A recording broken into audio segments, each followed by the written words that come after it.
Hey guys, welcome back to the channel, and for today's video we've got a lot to cover. The NBA trade deadline has officially ended probably about an hour ago. I can't remember exactly, maybe like 2 or 3 when you see this video, but I had to go to school obviously and so I recorded this right after school, or I'm recording it now I guess, but you will see it. You get what I'm saying. Okay, I'm done. But anyways, the trade deadline ended, and it was a deadline a lot of people didn't think much would happen, and it turned out to be a pretty crazy deadline. So I'm going to go look at an article of all the moves that have happened real quick. But first, if you do enjoy this kind of content, you're into sports, I'm big into sports. That's why I would love to find a job sports, or even doing this. I love just talking about sports. See, even if I don't get views or anything, I really do enjoy just sitting here and talking about sports to myself. It's kind of weird, I know, but it's just, I do really enjoy it. So if you enjoy that kind of stuff, I said enjoy a lot, but if you do, please consider hitting that like and subscribe button, and let's go ahead and go to the article. Alright, so we are on the article, and it says NBA Trade Tracker, all the deals from the 2023 deadline in one place. So it should be everything. If I miss any, let me know. I'm sorry, but this should be it. I haven't seen a lot of them. I've seen the big ones, like, you know, this guy and this guy, the guys I'm circling. I've seen most of the big ones, I think, but there is probably some deals I missed because I was at school, like I said. So yeah, so it says it's been a wild 2023 NBA trade deadline, and if you're reading this, it's over. And there were 2 superstars who were on the same team, traded within a week. Yeah. All right, so first big move was Kyrie Irving to the Mavericks. So Kyrie Irving, probably about a week ago, maybe not even a week, a couple days ago for sure, requested a trade from the Nets, which it's like, oh my gosh, I just don't understand. I just don't understand what is wrong with these guys, the Kyrie Irvings, the Kevin Durants, the James Hardens. I just don't understand why they are the way they are. I just can't understand it, but I'm not going to spend too much time on it because then this video would be an hour and a half long. But Kyrie Irving to the Mavericks. The Mavericks got Kyrie Irving and Markieff Morris, and the Nets got Spencer Dinwiddie, Dorian Finney-Smith, a 2027 second-round pick, and a 2029 first-round pick. And that's honestly, okay, this is where I stand on it. For the Mavericks, getting Kyrie is very helpful. I mean, obviously, gives you another guy with Luka that, you know, Luka, he'll get his buckets no matter what, but you have another guy that is like, that guy is going to be tough to guard. You got 2 big mismatch problems, and adding Markieff Morris, a solid defensive wing, is pretty solid. He kind of helps fill the Dorian Finney-Smith spot, but he's not as good as Dorian Finney-Smith. So I feel like Dorian Finney-Smith will hurt them more than Spencer Dinwiddie, and that's because Spencer Dinwiddie was good, but he's kind of like going to be playing the same position, he was playing the same position Kyrie's going to be playing basically, and Kyrie's better if we're being honest, but Spencer Dinwiddie was pretty nice for the Mavs. But Dorian Finney-Smith is a really good 3-and-D player that could hurt the Mavericks. I'm sure they'll be fine. That's why they wanted a Markieff Morris on top of it. And for the Nets, I mean, that's a pretty solid trade, I guess. But if you're the Nets, it's a pretty solid deal because you have to get, if, you know, Kyrie's not going to play, so he wanted gone, so you had to get a move. So it's solid. I would have preferred maybe a younger player, because adding Spencer Dinwiddie and Dorian Finney-Smith, who are neither really young, and neither one are very great, especially since they're older, especially Dinwiddie. The draft capital is nice because the Nets have traded basically all of it, but that's all I got for that trade. So next we got, I didn't even know, Kessler Edwards to the Kings, and the Nets get David Michinier. I'm gonna be honest, I don't know who David is. I do know who Kessler Edwards is, but I don't know much about him, so not much to speak on that deal. Dwayne Dedmon to the Spurs. Spurs get Dwayne Dedmon and a 2028 second-round pick, and the Heat get cash. Okay, I did see Dwayne Dedmon was gone, but I didn't see what the Heat got for him. I'm a Heat fan if you didn't know that, but not much to say about it. Dwayne Dedmon was alright, I guess.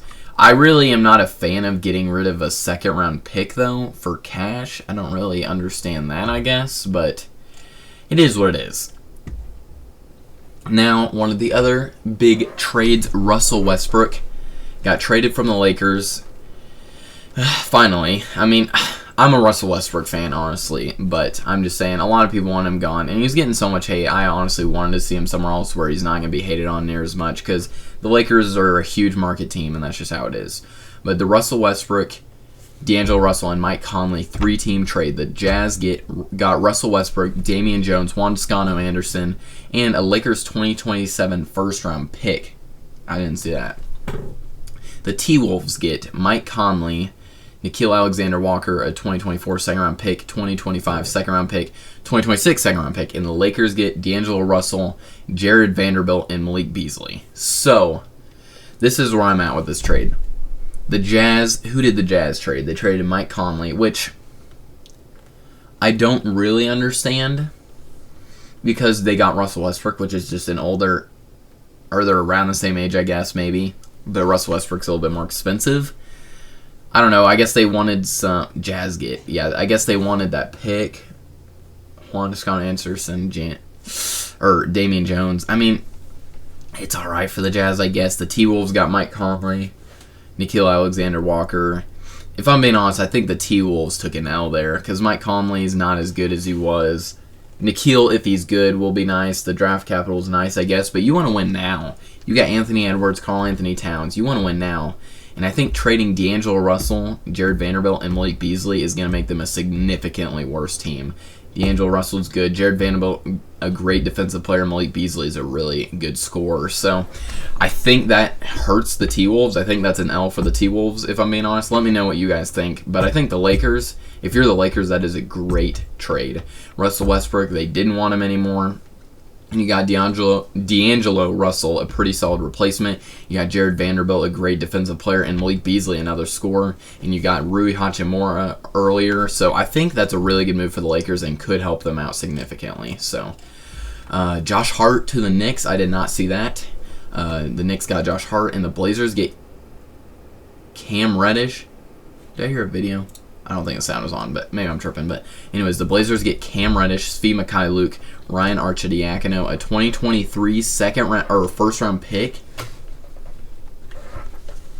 If the pick doesn't convey, it turns into 4 second-rounders. Huh. I think that's an L trade for the Knicks. That's a lot to give up for Josh Hart. Don't get me wrong, Josh Hart is solid. But I think a first-round pick is honestly almost too much. I mean, like, depends. If it's a late first-rounder, I guess, which it might be, it's okay. But Cam Reddish, I mean, Ryan Arcidiacono and Svi Mykhailiuk, let's be honest, aren't much. But Cam Reddish has got crazy potential, I think. I think Cam Reddish is a world where he still plays really good. I think if you're the Blazers, that's a really good trade. For the Knicks, I don't. Maybe it's helpful for the Knicks, but I think it's a really good trade for the Blazers for sure. Jakob Poeltl goes to the Raptors. I did see that. The Spurs got Khem Birch, a 2024 first-round pick, and 2 second-round picks. I mean, Raptors did need a center really bad. Like, really bad, but a first-round pick and 2 seconds alone sounds like almost too much, I think, but Jakob Poeltl is pretty serviceable. Good defensive, solid scorer, so... And here's the biggest trade of the deadline.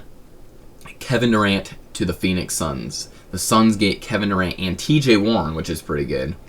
And the Nets get Mikal Bridges, Cam Johnson, Jay Crowder, and 4 unprotected first-round picks.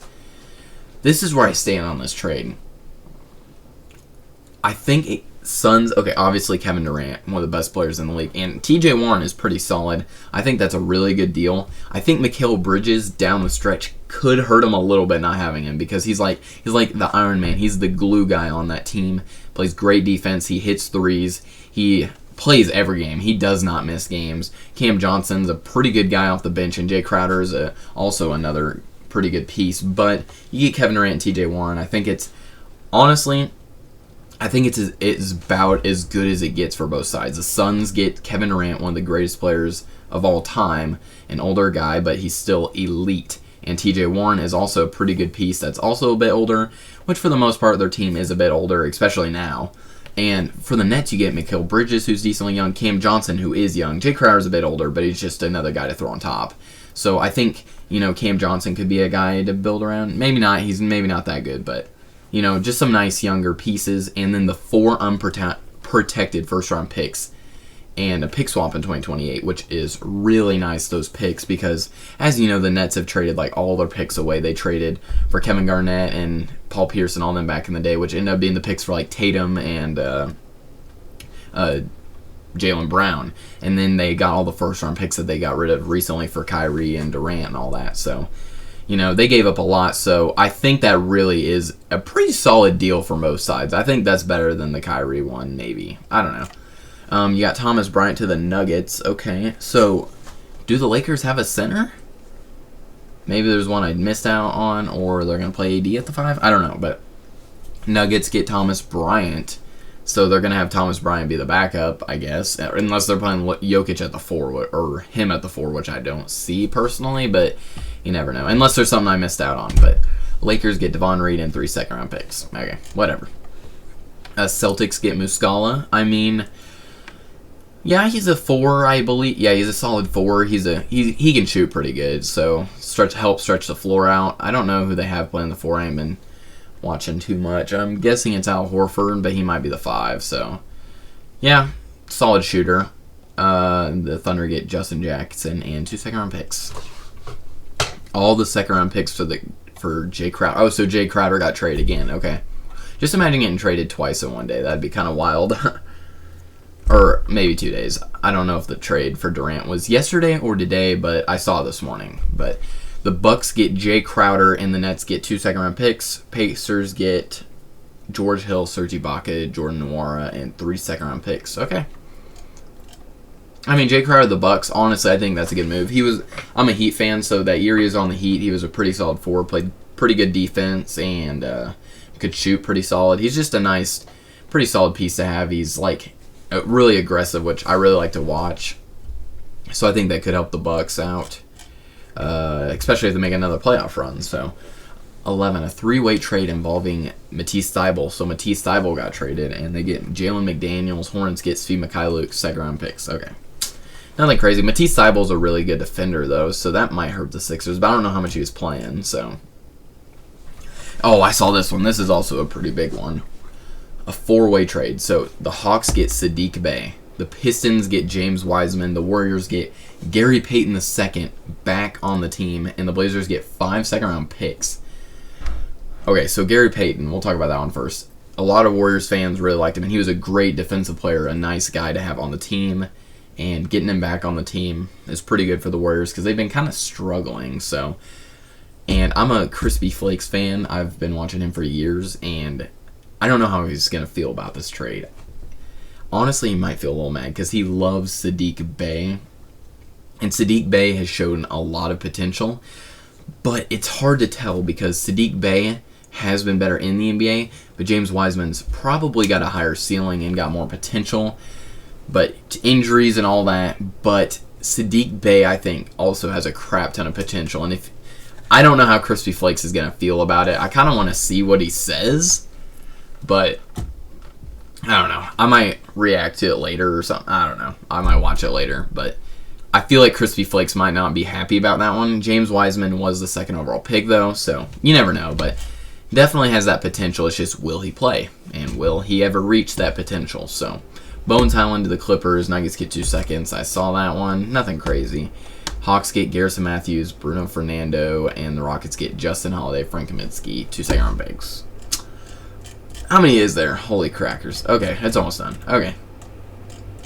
Alright, where were we at? Yeah, Mo Bamba to the Lakers. That's right. That's right. I forgot about that. So, Mo Bamba is going to be the center, which he's pretty solid. He really never got much of a chance on the Magic. Never a ton of time, like minutes and all that. I don't know. I never understood it. He had a lot of potential, and I felt like he really was never given a fair chance. So he'll get a start on the Lakers, the big market team. Maybe he'll start showing how good he is. And the Magic get Patrick Beverley. So Patrick Beverley ain't going to be playing very important basketball anymore. Unless he got traded again, which is possible. But Clippers get big man Mason Plumlee. Okay, so the Clippers got Mason Plumlee, and the Hornets get Reggie Jackson. I don't know how I feel about that move, honestly. I don't know. Eric Gordon got traded. Okay. Eric Gordon's a man who's been rumored to be traded for like 1,500 seasons in a row or something like that, a lot of years in a row. And he finally gets moved, I guess, to the Clippers. And the Clippers also get 3 second-round picks. And the Rockets get Danny Green, John Wall. What? John Wall tried so hard to get out of Houston, and they just trade back for him. What the heck? Oh my gosh. Are they going to trade him or what? What? John Wall back to the Rockets? God, that's crazy, dude. And a first-round pick swap with the Clippers. And the Grizzlies get Luke Kennard, who is a good shooter. That's about all he is, if I'm being honest, but he can shoot really good, actually. Devontae Graham to the Spurs. 4 first-round picks, and the Pelicans get Josh Richardson. Nothing crazy. Josh Richardson will help the Pelicans with the defense and all that. Darius Bazley to the Suns. Thunder get Dario Saric and a second-round pick. That trade doesn't make sense to me, if I'm being honest, for the Thunder especially, but it is what it is. But yeah, that was a crazy trade deadline. That's not much. I don't got a lot more to say, but it was crazy. Kevin Durant, Suns, all that. So I just want to know, who do you guys think won the trade deadline? Who do you think lost the trade deadline? Do you think the Suns are title contenders? Do you think the Mavs are title contenders? Or do you think it really doesn't change much and do you think they're still going to choke? Or whatever. But I just want to know what you guys think. Let me know down in the comments section what you think. And yeah, that's it for this video. I'll see you in the next one. Peace out!